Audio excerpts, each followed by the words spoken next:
Welcome to my YouTube channel the technical classes.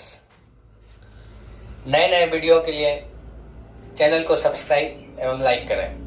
मैं गौरव कुमार आज इस टॉपिक में मैटर और पार्टिकल्स ऑफ मैटर के बारे में पढ़ेंगे। सबसे पहला क्वेश्चन आता है what is matter.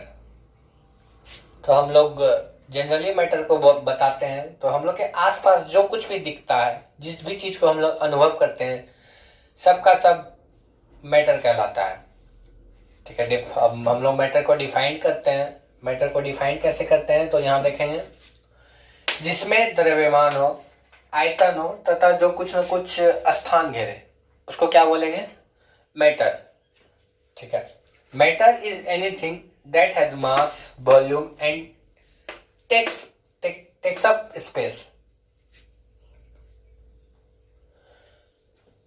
Example of matter, हम लोग के आसपास जितने भी यौगिक हैं, all compounds, atoms, molecules, tree, cat, house vehicles, यानी कि हम लोग के आसपास जो कुछ भी हम लोग को दिखता है, जिसको हम अनुभव कर सकते हैं, सारा का सारा क्या कहलाएगा? मैटर।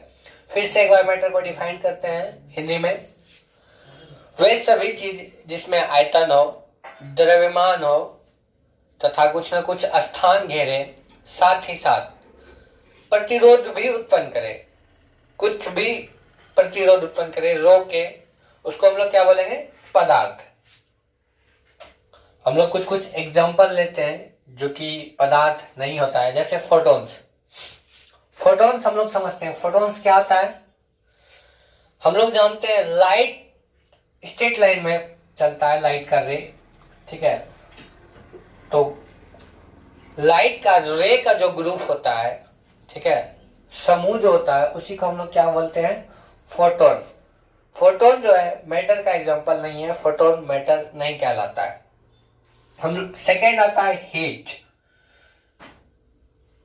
हीट बोले तो गर्मी, उष्मा। हम लोग को जो हीट प्राप्त होता है, चाहे जिस भी चीज से प्राप्त हो, आग जला के या सूर्य से, हीट पदार्थ का एग्जांपल नहीं है, हीट मैटर नहीं कहलाता है। तीसरा आता है थॉट्स। थॉट्स मतलब हम लोग के अंदर जो विचार, सोच, विचार जो आता है, थॉट्स भी मैटर नहीं है। ठीक है, अगला लेते हैं हम लोग माइक्रोवेव्स।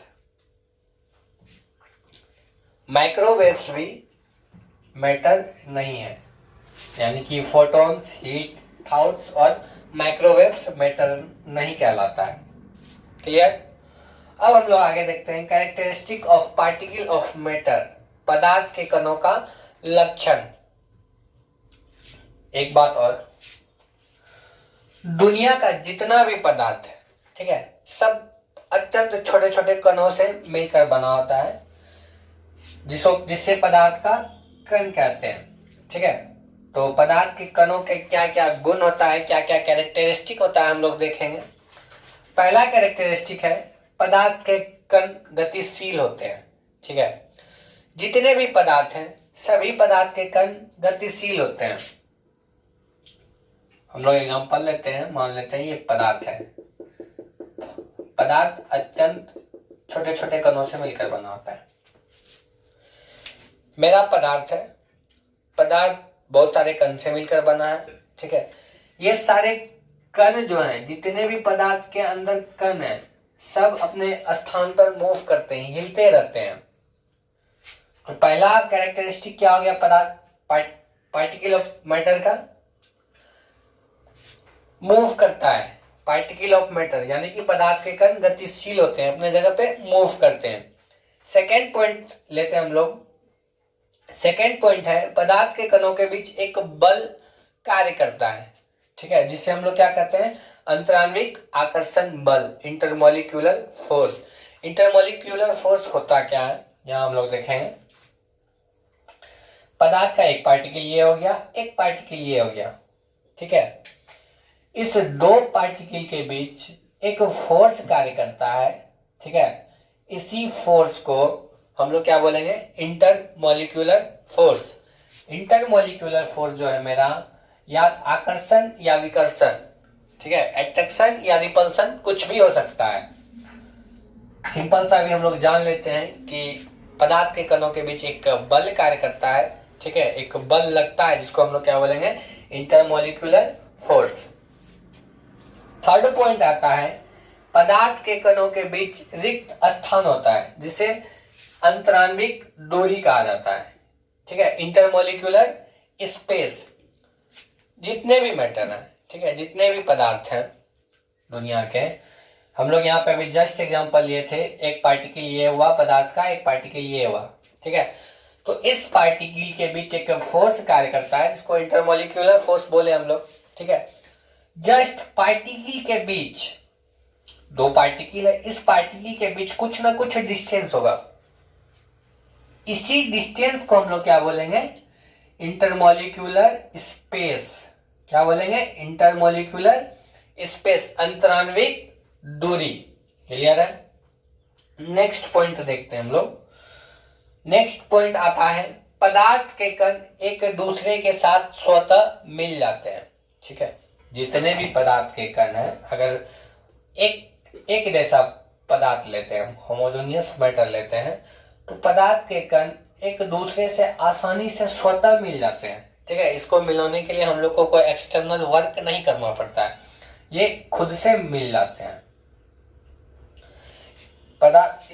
इसी पॉइंट को लेकर हम लोग एक डेफिनेशन जानते हैं, जब दो या दो से अधिक पदार्थ हम लोग लेते हैं, ठीक है, मान लेते हैं एक पदार्थ मेरे पास A है और एक पदार्थ मेरे पास B है। क्लियर। जब A और B को मिलाया जाए, ठीक है, A और B को मिलाया जाए और A और B का पार्टिकल पूरी तरह से एक दूसरे में मिल जाए, तो इसी को हम लोग बोलते हैं डिफ्यूजन। क्या बोलते हैं, डिफ्यूजन, यानी कि विसरण। विसरण का हम लोग बेस्ट एग्जांपल लेते हैं, चीनी और पानी का घोल, ठीक है, चीनी और पानी का घोल। हम लोग देखते हैं जनरली जब हम लोग चीनी और पानी को मिलाते हैं तो चीनी पानी में पूरी तरह से घुल मिल जाता है। इसका मतलब है कि चीनी का जो पार्टिकल है, चीनी का जो कण है, पानी के कण के साथ पूर्णतः घुल मिल गया है, ठीक है, और इसी को हम लोग क्या बोलते हैं, डिफ्यूजन, मतलब विसरण। क्लियर। यहां तक क्लियर है बच्चों। अब हम लोग आगे देखेंगे।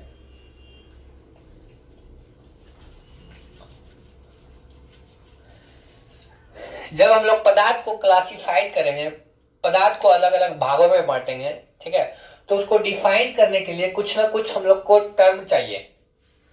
तो कुछ टर्म्स हैं पदार्थ को क्लासिफाइड करने के लिए, उसमें आता है पहला टर्म है मेरा आकार, शेप, ठीक है। सेकेंड आता है संपीड्यता,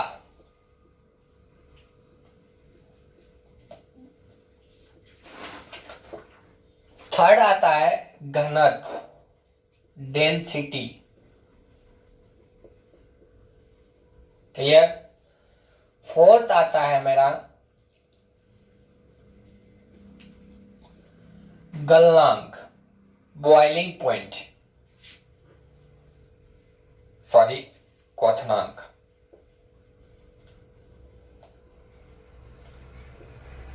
बॉइलिंग पॉइंट,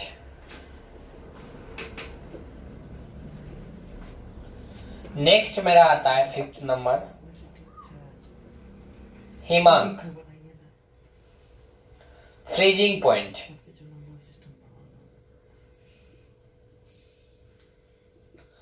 नेक्स्ट आता है